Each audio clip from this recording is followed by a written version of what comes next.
Hey everyone, thanks for clicking on this video. Before we dive into today's story, don't forget to subscribe to my channel and hit that like button. You definitely won't want to miss any of my upcoming content.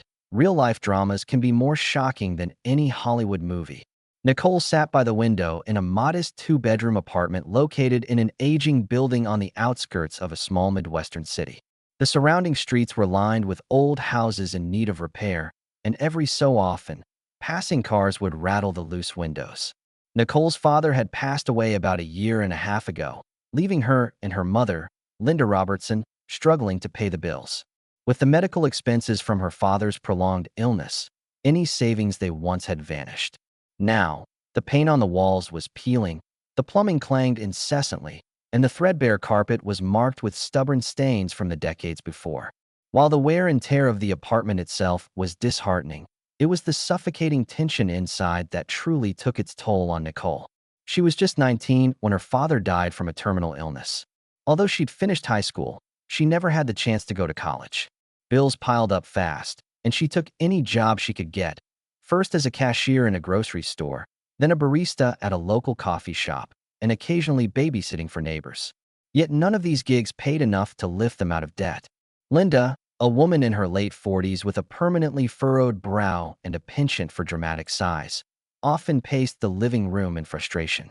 She'd glare at the faded photographs of her late husband hanging on the wall, seemingly resentful that he left them without financial security. Over the last year, her demeanor had shifted from quiet mourning to relentless criticism. Nicole could do little right in Linda's eyes. If Nicole came home from work exhausted, Linda would make snide remarks about her lack of ambition. If Nicole considered applying for a better job, Linda would roll her eyes, saying, "Why bother? No one's hiring someone with just a high school diploma." One brisk afternoon, as the last remnants of daylight filtered through the threadbare curtains, Nicole found Linda hunched over the small kitchen table.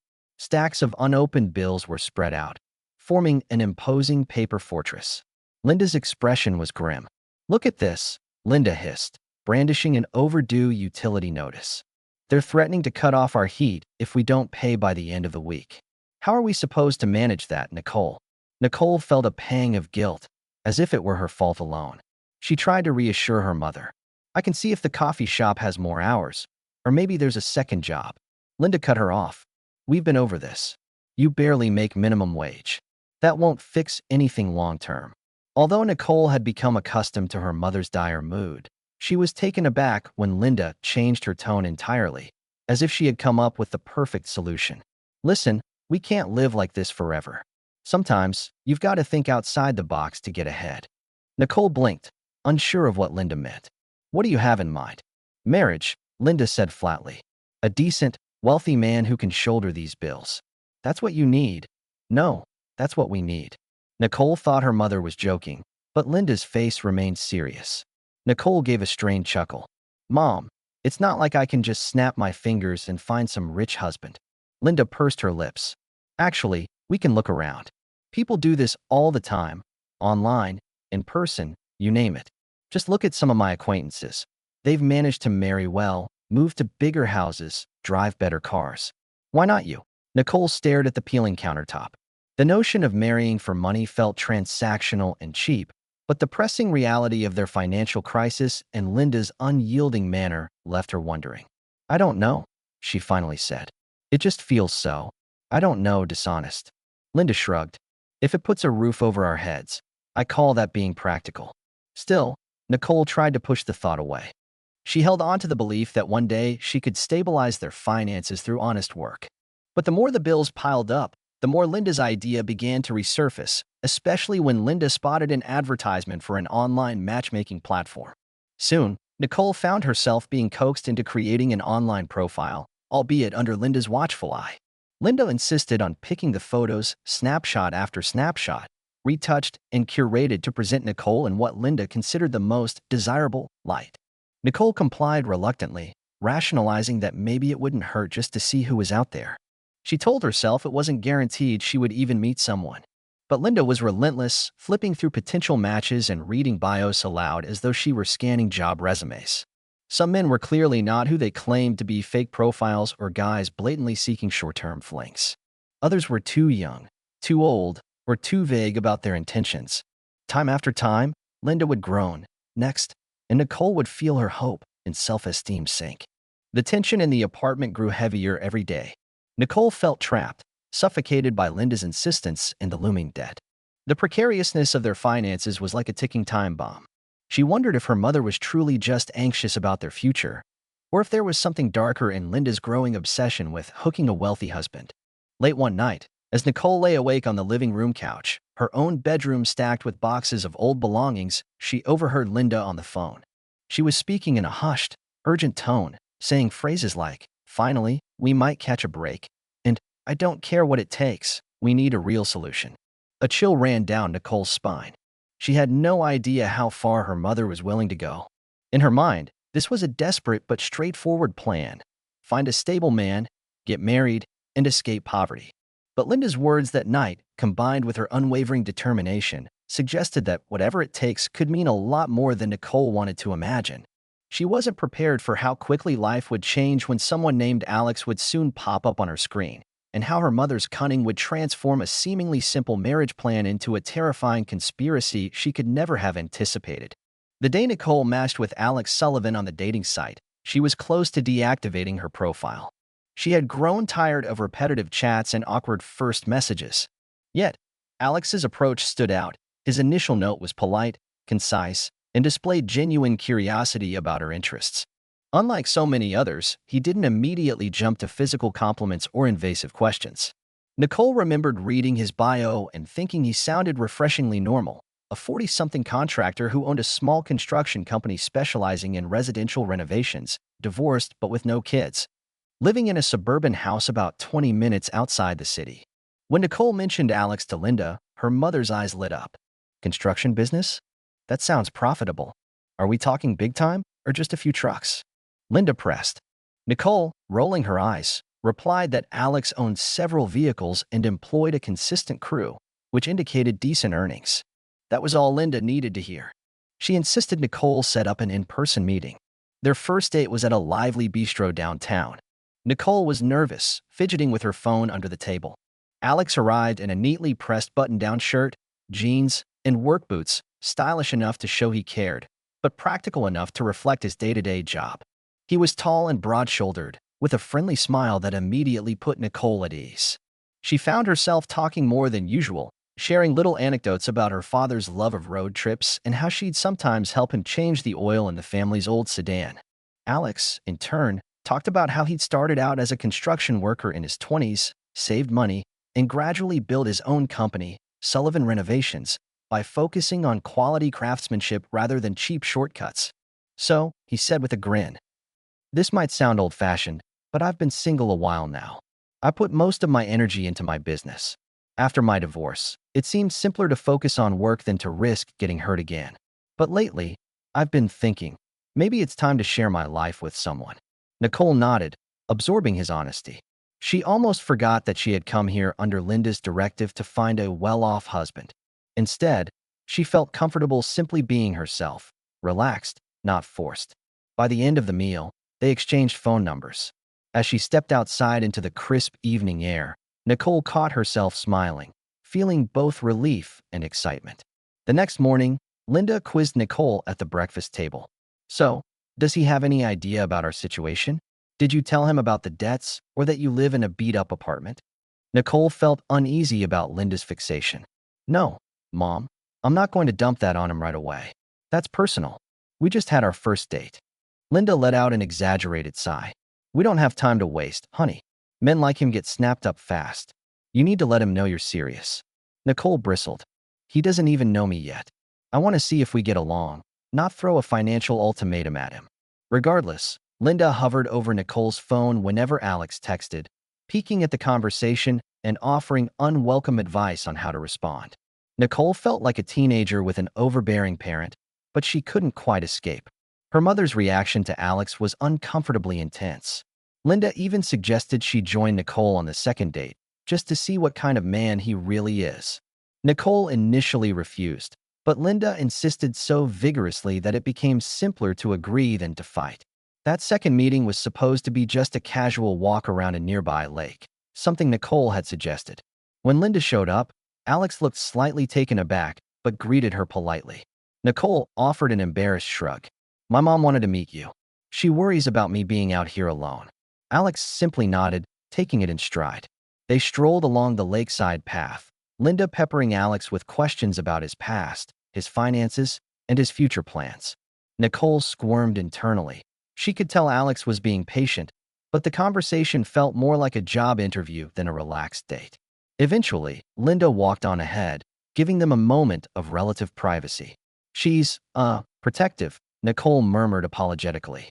Alex just smiled. I get it. You're her only daughter, right? She wants to make sure no one messes with you. Nicole gave him a grateful smile, though deep down she worried Linda's meddling would push him away. Yet, as the weeks passed, that didn't happen. Alex continued asking Nicole on dates and texting her regularly. He mentioned he liked how grounded she was, describing her as someone who seemed to value honesty and sincerity. Nicole felt a flutter in her chest whenever she read his messages. Meanwhile, Linda was practically giddy. She'd catch Nicole after a date, asking if Alex had shown any signs of commitment. Words like house, joint accounts, and marriage frequently escaped Linda's lips. Nicole found the pace unsettling. Alex had just come into her life, and marriage was already on the table. Still, she reassured herself that Linda was simply eager for stability. Eventually, the small talk between Nicole and Alex evolved into something deeper. They began discussing life goals, childhood memories, and future hopes. Alex took Nicole to see some of the houses his company had renovated, proudly pointing out how he improved old Victorian homes or turned tiny bungalows into spacious living spaces. Nicole admired his passion and skill. He seemed to truly care about the people who would live in these homes, not just the paycheck. All the while, Linda's presence loomed large. She often texted Nicole mid-date, demanding updates. Once, she even showed up uninvited at a diner where the couple was having lunch, claiming she was just passing by. Nicole's cheeks burned with embarrassment. Alex was polite as ever, but Nicole feared this intrusion would scare him off. Little did she know, Alex was both patient and genuinely interested. After one particularly pleasant evening, he dropped her off at her apartment and said, "You know, I really enjoy spending time with you. I know your mom is pretty involved, but I just hope you won't let that stop us from getting to know each other." Nicole's cheeks warmed, and she felt a little guilty that she sometimes fantasized about a life away from Linda's overbearing nature. "I promise," she said softly. "I won't let anything scare me off if you won't." In the back of her mind, though, a question nagged. How would Linda handle it if the relationship moved at a natural pace rather than the breakneck speed she craved? Nicole couldn't shake the feeling that her mother was orchestrating something bigger, something that reached far beyond casual dinner dates and the simple dream of marrying well.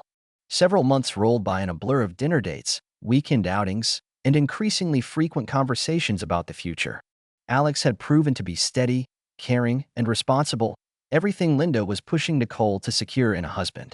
But what neither Nicole nor Alex realized was how intensely Linda was steering the relationship from behind the scenes.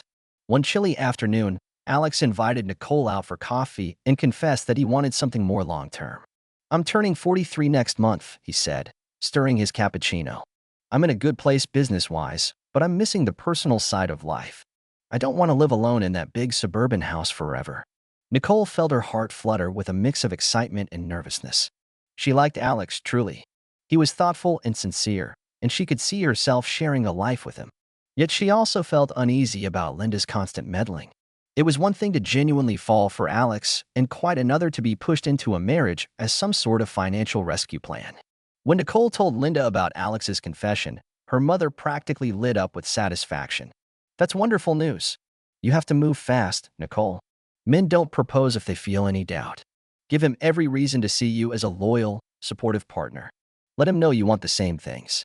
Barely a week later, Alex proposed.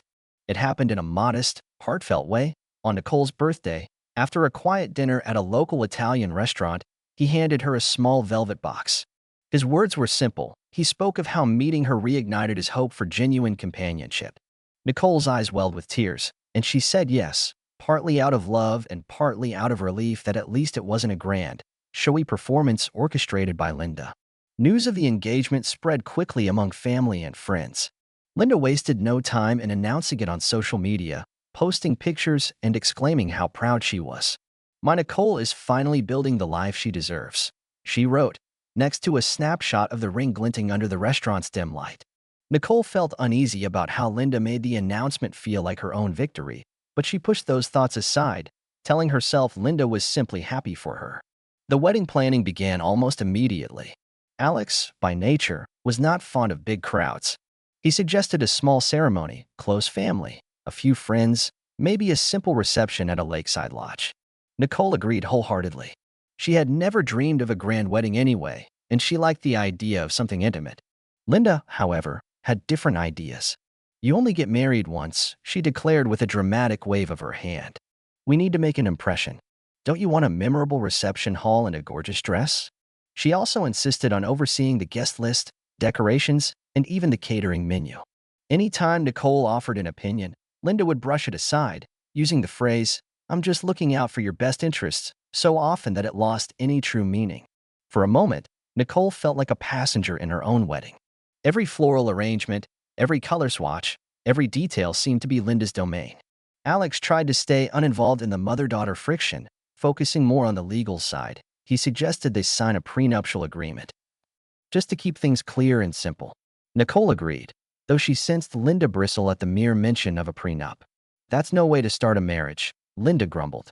Nicole could practically see the wheels turning in her mother's mind, as if Linda was already plotting how to handle that particular obstacle. Despite all the tension, the wedding day arrived with surprising smoothness. They held the ceremony in a small church, the aisles adorned with tasteful, though not overly lavish, bouquets. Linda tried to escalate the decor, but Alex had gently held his ground, reminding everyone that the event was meant to be personal, not extravagant. Nicole walked down the aisle in a simple, elegant gown she had picked out herself, and for a moment she forgot her worries. There was a man she genuinely cared about waiting for her at the altar. When they exchanged vows, she felt that wave of emotion she had always imagined a bride should feel.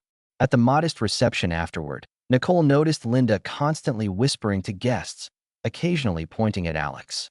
Nicole couldn't catch the words, but her mother seemed determined to let everyone know how fortunate Nicole was.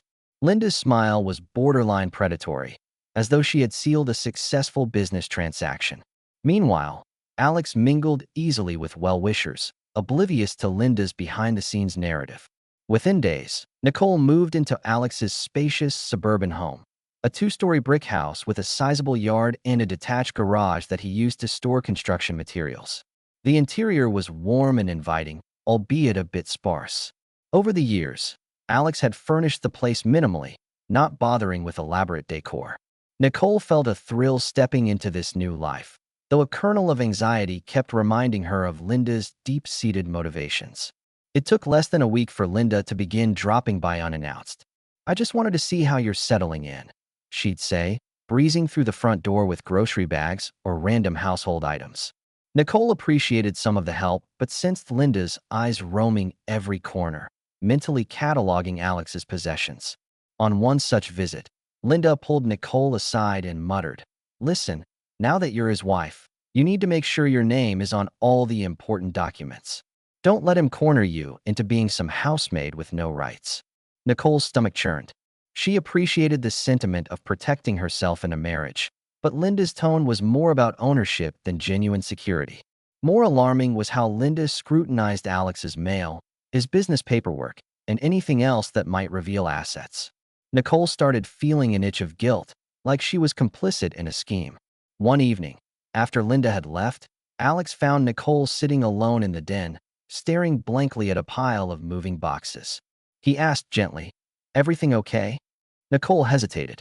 She wanted to tell him about Linda's intense preoccupation with his finances, but she feared sounding ungrateful or paranoid. Instead, she mustered a small smile and said, "Just nerves. I've never lived anywhere but my mom's place." Alex walked over, wrapping an arm around her shoulders. "I get it. It's a big change, but I want this to be our home. Whatever you need, just let me know." Nicole's heart squeezed at his kindness. She hoped that with a bit of time and distance, Linda's meddling would subside. Little did she know, Linda's real plan was only just beginning, and the nagging sensation that something was terribly off was about to grow much stronger. Despite the newlywed glow, life at Alex's house became a battleground of subtle tensions. Linda seemed determined to install herself in their daily routine. She appeared every few days under different pretexts, bringing a special homemade casserole, dropping off fresh laundry, or claiming she needed a break from her lonely apartment. More than once, Alex suggested that perhaps Linda could call first, but Linda would brush it off with a dismissive laugh, as though it was perfectly natural to barge in on her daughter and son-in-law. Nicole watched helplessly as Linda prowled around, examining every sign of Alex's financial success. She rifled through bills on the kitchen counter, opened cabinets to see brand labels, and even checked the home office for documents. Alex, although polite, grew visibly uncomfortable. He confided in Nicole that it felt like Linda didn't trust him or was looking for reasons to sow doubt about his intentions. One afternoon, Linda caught Nicole alone in the upstairs hallway. Her voice was a hushed whisper, but it reverberated with urgency. "Have you talked to Alex about taking out a life insurance policy yet?" Nicole stared blankly. "A what?" "A life insurance policy," Linda repeated slowly, as though explaining to a child. "He runs a construction company. Accidents happen. You don't want to be left with nothing. You need coverage for his potential misfortunes." Nicole felt a rush of cold. It wasn't unreasonable for a married couple to have life insurance, but Linda's choice of words and her intense stare suggested something far more sinister. Nicole tried to brush it off. "Mom, that's for him to decide, right? If he wants insurance, he'll get it." Linda's face tightened. "You're his wife, Nicole. You have every right to bring it up. Look, if he dies unexpectedly, you'll be out in the cold. You need to protect yourself. Otherwise, what did you marry him for?" Those last words stung. Nicole had grown genuinely fond of Alex and didn't view their marriage as some transaction. Feeling uneasy, she managed to sidestep her mother and lock herself in the guest bathroom, shaky with anxiety. Why was Linda pushing this so aggressively? The question wouldn't leave Nicole's mind. Things got even darker when Nicole discovered Linda whispering on the phone late one evening during a sleepover in the guest room. Linda claimed her own apartment's heat was acting up. Nicole heard Linda say, "All I need is the right moment.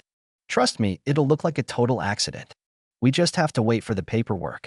Nicole's heart pounded so loudly she feared Linda might hear it through the door. She froze, listening as Linda hushed her tone and finished the call. The sense of dread was overwhelming. Linda was talking about orchestrating an accident, and it didn't take a genius to guess she meant Alex. By the time Linda slipped into bed, Nicole's mind was spinning. Did her mother seriously plan to kill Alex for his money?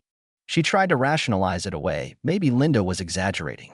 But a part of her knew Linda's desperation for a financial windfall was real, and it was entirely possible that Linda was capable of going to horrifying lengths. The next morning, Nicole pretended everything was normal. Internally, she was a mess of fear and guilt. She needed to tell Alex. But how do you confess that your mother may be plotting his murder? Especially after how generous Alex had been, how kind and caring he was toward her. Nicole decided to collect more information first. She wanted to be absolutely certain there was no misunderstanding. Over the following days, Nicole tried to get Linda talking without arousing suspicion. She asked, "Mom, about that insurance thing. Do you have a recommendation for a company?" Linda seized the bait eagerly, rattling off the name of an insurance agent and bragging how she'd already run some numbers to see how much Nicole could get if Alex had an accident. Nicole felt physically sick hearing Linda's calm, calculated approach. The more Linda talked, the more obvious her plan became. Push Alex into signing a sizable life insurance policy naming Nicole as the beneficiary, and then orchestrate a fatal accident so that Nicole, and by extension Linda, could inherit everything. Linda had apparently enlisted the help of a so-called friend, someone she believed could stage the incident quietly, a fall from a second-story balcony, a slip on a construction site, or something just convincing enough that no one would suspect foul play. Nicole's mind reeled. She pictured all the ways Alex might be harmed. Her mother was serious, not simply venting. Worst of all, Nicole realized Linda was pushing her daughter to be complicit. Linda talked about it like it was a perfectly logical scheme, practically scolding Nicole for hesitating. "I'm doing this for you," Linda would snarl. "You want to spend your life broke? Or do you want security? He's just a means to an end." Terrified and disgusted, Nicole wrestled with what to do. She had seen a lifetime of movies and TV shows about murder plots, but never imagined her own mother starring as the villain. Even if Nicole wanted to pretend ignorance, Linda's obsession was too blatant to dismiss. She needed to protect Alex and, truthfully, protect herself. One evening, After Linda went back to her apartment, Nicole worked up the courage to confront Alex. She found him in the living room, relaxing in front of the TV after a long day. Sitting down, she confessed everything in a trembling voice. Linda's unnatural interest in life insurance, the phone call, her talk of an accident, and her collusion with a mysterious friend to make it happen. Alex listened, eyes widening with every sentence. When she finished, he exhaled sharply. Nicole, this is unbelievable. But I have to admit, I've sensed something off about your mom for a while. He reached for her hand. First things first, we need to let the police know. This isn't just meddling or manipulation. It's a crime in the making. Nicole felt hot tears on her cheeks. She had dreaded his reaction. What if he blamed her or thought she was exaggerating? Instead, he was calm, though deeply concerned. Okay, she whispered, wiping her face. We should go to the authorities. But we have nothing concrete to show them, just my word. Alex nodded grimly. We'll do this carefully. I know someone in the local police department we can trust. We can at least get advice. Then we figure out how to gather evidence. They agreed to keep Linda in the dark for as long as necessary. Every fiber of Nicole's being felt torn. She loved her mother, or at least the memory of the mother she once knew. But there was no way she would stand by and let Linda murder an innocent man. The next day, they met with a detective Alex knew socially from a volunteer program. Though skeptical at first, the detective eventually recognized the seriousness of the allegations and offered a plan, set up hidden recordings to capture Linda making incriminating statements. A sense of dread loomed large in the house. Linda kept showing up, pushing Nicole about the insurance papers and acting frustrated that Alex wasn't taking care of it already. Nicole pretended to be in agreement with Linda's plan, feigning reluctance but not outright refusal. Each conversation was now recorded. Over the next couple of weeks, Linda spilled detail after detail, referencing how her accomplice would ensure Alex's demise looked perfectly accidental. The detective, upon reviewing the recordings, was stunned. There was no doubt Linda was orchestrating a murder plot. As the plan took shape, Nicole realized Linda intended to strike soon. Linda insisted that Nicole pester Alex to sign the life insurance paperwork by the end of the month. In Linda's twisted mind, once that was done, the accident would follow quickly. Nicole and Alex, in coordination with law enforcement, prepared a sting operation. The detective arranged for an undercover officer to pose as Linda's friend, finalizing details for the staged accident. When Linda arrived at the house on a dreary afternoon, anticipating that Alex would be out, she was greeted instead by uniformed police. She spun around in alarm, dropping her oversized purse. Hidden inside it were suspicious items, notes scrawled with possible methods for faking an accident. Nicole stood in the hallway, tears streaming down her face, as Linda was handcuffed. "Mom," Nicole choked out, hardly able to speak. She felt her entire chest constrict, like she couldn't breathe. Linda glared at her daughter with a mix of rage and betrayal. "You ungrateful child," she spat. "I did all this for you. For our future." But in that moment, Nicole knew there was no justification. Her mother was willing to kill an innocent man for money. Nothing Linda said could redeem that horror. As the officers led Linda away, the reality sank in. Nicole would have to live with the truth that her own mother plotted to murder her husband in cold blood. On particularly reflective evenings, Nicole would revisit the memory of Linda's final outburst. "I did this for you." The words echoed as a testament to how twisted love can become when contaminated by greed and desperation. Although Nicole still grappled with conflicting emotions, she also felt grateful that she had escaped a more tragic ending. She was able to protect Alex, preserve her own moral compass, and step out of Linda's manipulative grasp. No one could say for sure if Linda would ever admit guilt or seek forgiveness. Perhaps, with time, Linda might reflect on her actions behind bars and realize the damage she caused. Nicole wanted to hope, but she refused to place her life on hold waiting for remorse. Now, her focus rested on building a future, one free of the shadows of Linda's conspiracies. And so, the cautionary tale ended in a bittersweet relief. Nicole, guided by her conscience, chose to break the cycle of greed that had nearly destroyed them all. She still lived with scars, especially the knowledge of her mother's monstrous betrayal. Yet each morning, as the sun peeked through the new curtains and illuminated her small windowsill garden, Nicole felt a profound sense of renewal. She had made her choice to follow love, truth, and life rather than Linda's dark path. In that choice, she found the courage to step forward into whatever tomorrow would bring. Thank you for reading this adapted American version of the story. Remember, true tales can be more dramatic than fiction, and we should always stay alert to warning signs, even from those closest to us. If you enjoyed this story or found it thought-provoking, make sure to subscribe to my channel and hit that like button. Stay tuned for more real-life stories that just might leave you speechless.